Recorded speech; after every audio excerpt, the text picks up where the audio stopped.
आज मैं आपको लेके आया हूँ हमारे प्यारे दोस्त जाहिद भाई, जो किसान की दुकान के फाउंडर हैं और हमारे एग्री टूरिज़्म के सारे इवेंट्स के पार्टनर हैं, उनके घर पे। और उनके छत के ऊपर एक किचन गार्डन का एक्सपेरिमेंट हो रहा है, जहाँ पे ये दूसरे लोगों को भी किचन गार्डनिंग सिखा रहे हैं। तो यहाँ पे लॉन पे कुछ आपको चीज़ें दिखाने के बाद छत पे ले चलते हैं। और ये छत के ऊपर जो प्लास्टिक के कैंस को काट के तो एक किचन गार्डनिंग का एक्सपेरिमेंट किया गया है, जो ये लोगों को भी बना के सिखा रहे हैं कि कैसे बनाए जाते हैं और कैसे इसमें पौधे उगाए जाते हैं।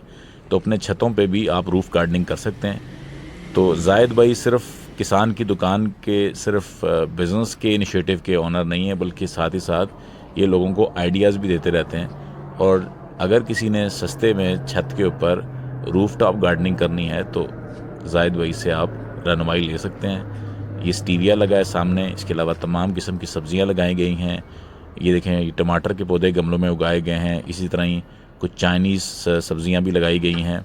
और तमाम तरह की चुकंदर से लेके तमाम तरह के सैलड्स ये टोकरियों में और बास्केट्स में सस्ते तरीके से ग्रो करके, जैसे ये गोभी है जो कि आपको नज़र आ रही है, जो कि ग्रो बैग्स में है। ग्रो बैग्स में टमाटर भी लगाए हैं। तो ये लोगों को मोटिवेट भी करते हैं, लोगों को ग्रो करना भी सिखाते हैं और साथ ही साथ सस्ते और सहल तरीके से खाते हैं। तो हाज़िर है जनाब जाहिद भाई का किचन गार्डन।